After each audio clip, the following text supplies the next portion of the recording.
Jamal and I's here with the boss man himself, Kieran Farrell. Coming off the back of a momentous second show. Second show or third? Third show. My mistake, it was the third show. Momentous show. You had George Brennan making his second fight, coming off the back of a dominant debut win. How proud were you of his performance in what was... It was a tough test for him, wasn't it? Yeah, it was. He's a very slippery customer, and what I found from the Ingle gym, obviously Dom Ingle doing his corner and that, like that expertise in the corner and stuff like that. Let's not get it wrong, the kid is a journeyman, he boxes every week and he's got a losing record, but if you're not on the ball, he'll beat you, and he's got a lot of draws where, a 1 point loss in this game is like, you can say that they've had a tough time and it could have gone either way. So, like George to beat him every round like he did, it was like a very mature performance by him. Obviously, I've seen from your previous shows that if a fighter, what you've just labelled a journeyman, catches the eye, you'll put him on the next show. Yeah. He's a fighter that caught my eye. I enjoyed his style. He came running out and threw the overhand right. Everyone could see coming, but he's so fun to watch. It was entertaining. That's it, and that's what it's about, innit? The journeymen they sort of come for if you come for the money, if you will. But the lads who we're getting on the shows, like, I'll not match a lad up to beat somebody. You know what I mean? I match a lad up to improve, and that's test the fighters, and that's all we want to do. I see lads get to 10-0. You can beat 10 journeymen easy.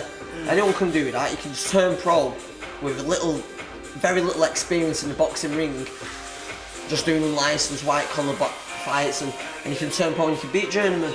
Journeymen are there ultimately for the dough, and that's all it is. But the lads who we've had fighting have given tough tests, and that's going to improve our fighters, my own fighters, the ones who I'm training, the ones who I'm managing, and I'm going to pick them up each time. And even with the other lads who I don't manage and train, I still have to get the green light off their trainer.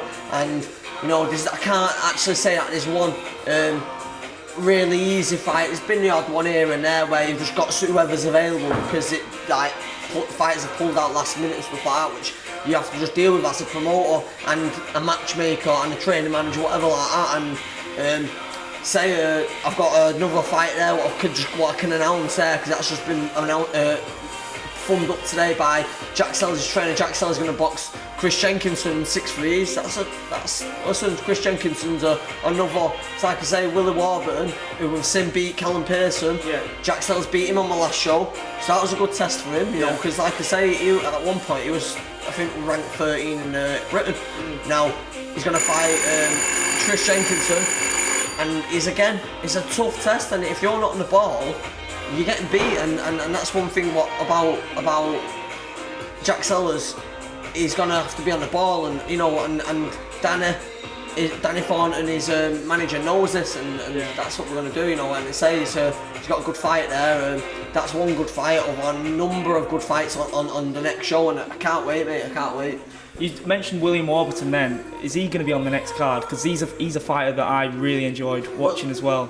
Win or lose. Yeah, to be honest, I am actually. I've got some of the lads matched up, and not all of them. I've got most of them matched up, and if there's somebody we can fight, then that is a certain, and it's about being right for the boxer as well. There's no point in me saying, I've got a debutant kid and I'm going to stick him with Willie Warburton, because I know what's going to happen. Yeah. Willie Warburton will beat him because he's better than that. Yeah. Now, with Callum Pearson, it was different. For instance, Callum Pearson were meant to be fighting Jason Nesbitt until the week of the fight, and he found out he was struggling to make the weight, so he said, we're going to have to fight at 11 stone, and luckily at the time there was 4 or 5 matchmakers ringing me to see if I had light middleweight available, which I didn't. Daryl Sharp's light middleweight, but we weren't available that weekend because we were meant to be fighting on the night after my show. And luckily, Joe Pennington rang me up and said, "Well, he's available. Like, let's get him on before anyone gets him, because he would have been gone that quick." And got him on, and like I say, he beat Callum, but it's one of them things, isn't it? You know what I mean? You have to get. This is what things saying about the lads. They've got to be so professional in what they do. They can't cut corners, they can't not make the weight. Yeah. I think that's okay. It's not okay, because subsequently you fight a Willie Warburton who's going to come in last minute and beat you up, you know what I mean? And that's what happens. I totally agree with that. And obviously I've been to each one of your shows, and I think there's something comforting as a fight fan seeing familiar faces on each card. Certainly I'm gaining the following of a lot of your fighters. Bilal Raymond's fought on your last two cards. You've just introduced Lee Clayton on this latest one. And George Brennan. George Brennan is probably one of the most exciting fighters you've got on the card. And Danny Craven as well. I was just going to say, Danny Craven, he had like half the arena on the feet before he was making his entrance. That was an amazing debut. I said, like, I can't fault him one little bit. If I started being... looking for things, I said he followed him around a little bit, but you know, he knows this himself. You know, he was just excited. He got out there, and it was like, it took him about 70 seconds to knock the guy out. You know what I mean? That's how hyped up he was for his debut. And I can't wait to see him in action again. Lee Clayton. Lee boxed on the Maltas a long time. He's come out there. He's only done, like I say, 7 unlicensed fights, and like for him to come in and destroy Vladislav Daviditas like he did. You know, he made a statement, and they were like, you know, he's 27 years old, and he's gonna make movements very fast. I think it was Rob Smith who come to do his assessment, and he said, like, you know, he said take care of him. He's a good kid, and like I say, you know, I've got him matched up with the right opponent at the right time for him, and like we're gonna build him up, and like I say, hopefully we're getting an area title at the latter end of next year, maybe, you know. And the performances from your camp on the whole were really, really great. Yeah, definitely. For you, as an insider, the man running the place in this gym, were you surprised by the talents put on show, or are these guys grinding every day in the gym? It's normal. It's normal here. The lads work hard, and I've seen, like, it's like, so you've not seen the best of a few fighters. Nathan Wheatley, you've definitely not seen the best of Nathan Wheatley. You know, he's another guy who he's got a massive punch, but if you look at his record, he's actually not knocked anyone out. But that's because he's fought the tough, durable journeyman, and the tough, durable journeyman will give him the 4 rounds, and they won't go down. They don't go down because they know that they're not getting paid next week if they go down. So, you know, again, you're going to see the best of Nathan in the next fight, February the 10th. The bowlers, he's going to be there. Nathan's back. He's got back from his shoulder injury. You've got Danny Craven, got Reece McMillan. Reece McMillan's 3-0 now. You know, he's making, like, he's only just turned 20, so I have to just wrap him in cotton wool a little bit at the minute, because I don't need to let him go too fast. But he's going to fight Franz Alexander. Now, Franz Alexander, he's another game journeyman who you've not seen before on any of my shows, but I know he doesn't like that. He don't come to make numbers up. He comes, and if he catches you, boom, it's done. You know, and I'm just happy, like I say, with how my shows are going. I've gone from 500 in the middle of the arena, then to 1,000 in the bowlers, to 1,300 in the bowlers. All in the space of 6 months. In the space of 6 months, mate. Exactly. And like I say, it's something about the shows, what's comforting, mate. I even see it. But I said, I rang the Boxing News, they rated my atmosphere 3, and I said, there was no way that atmosphere was 3, that was 5 out of 5, mate. Yeah. And they rated that when based upon no one was there. So I spoke to him, and he said, like, just send someone out next time to come and see it. And I was like, I don't have to keep talking about my shows and word spreading. Yeah, because word is spreading, and say I've got 12, 13 fights lined up to now for next time, but because it's a Friday night, I won't be able to house 13 fights on a Friday night, so it's going to have to drop to 10. Yeah. It's going to have to be 10. Now, with that, it's going to be like, the lads have got to fight for the spot. They've got to fight for the spot, and I'm not going to just put lads on to make numbers in to try and make up. Like, well, we've got 10 spots, there's 13 fighters fighting for these spots. The 10 fights, what's going to happen? They're going to be good fights, top fights, good scraps, and we're going to try and get 2,000 people in there next time. And if I don't get 2,000 and I only get 1,800 or I get 1,500, I'm at happy days, you know what I mean? I'm aiming for 1,500 to 2,000 people. And a small hall show, as a small hall promoter, you know what I mean?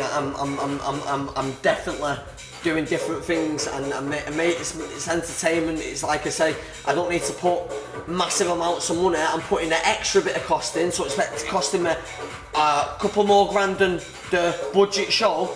I'm trying to do it as little as I can, but I'm putting that extra little bit in, and you know what am I getting out of it? And it's like I say, everything I'm getting back from it is more than worth the extra couple of grand. You know what I mean? And I can't wait. And tickets on sale end of the week. Thursday I'll be picking them up. Tickets on sale £20. Again, you better go and pick them up, people. Better go and pick them up. £20 tickets. no other promoter's done it until I've started doing it. I've introduced it into British boxing in the whole national place as a £20 ticket. It can be done. You know, I'm doing that, I've done that, and we've got £30 outer ringside, and then we've got table seating, £55 per ticket, £5.50 for a table. It's bar waitress service, and you know, we had 40 tables last time compared to the 17 tables they had in September and the 14 tables they had in June on my first show. Now this time we've got 600 tickets, I've got 60 tables. I've got all this going on. Then on to the next one, Friday the 14th of April. I've got a big announcement. I'm going to make an announcement after my show, mate. It's You're not going to make the announcement right now? Mate, I'm not going to make the announcement right now. You're not going you have to wait and see. Mate, you got to wait and see. I'll tell you behind closed doors or off camera in a minute. I won't leak it for you, mate. Don't leak it. But speaking of next year, I've heard rumours that you're going to be wanting to take the show on the road. So you're going to want to take it potentially to Ireland. Is this going to be happening? Mate, that is happening. That is definitely happening. I'm looking at the latter end of next year, but like I said, that's definitely happening. You know what? Obviously, with me doing my thing, I need to sign a few more Irish fighters up before I can start taking it over there. I've got one Irish fighter who's gonna be a world champion, mate. He's not messing about. He's train here. He's gonna be training here. He's moving over from January, and he'll be having his debut in April on the big show, mate. We're gonna announce after this next show, mate. Yeah? So I'm presuming, not to push you on what this April show is, I'm presuming that we're going a lot bigger than bowlers. Yeah, I'm not going to get anything out of it. Mate. You can tell me after, it's alright. I'll leave it with it. It's a high profile event and it's pretty big, mate. It's pretty big, yeah. You're exciting me. You're exciting the fans. Yeah, that's it. But I'd like to say thank you for everyone for coming out to all the events and get there for the next one, February 10th. Tickets are on sale this week. This week, mate. £20, £30 and £55. Right, thanks a lot, Kieran. Thanks for speaking to me. Cheers.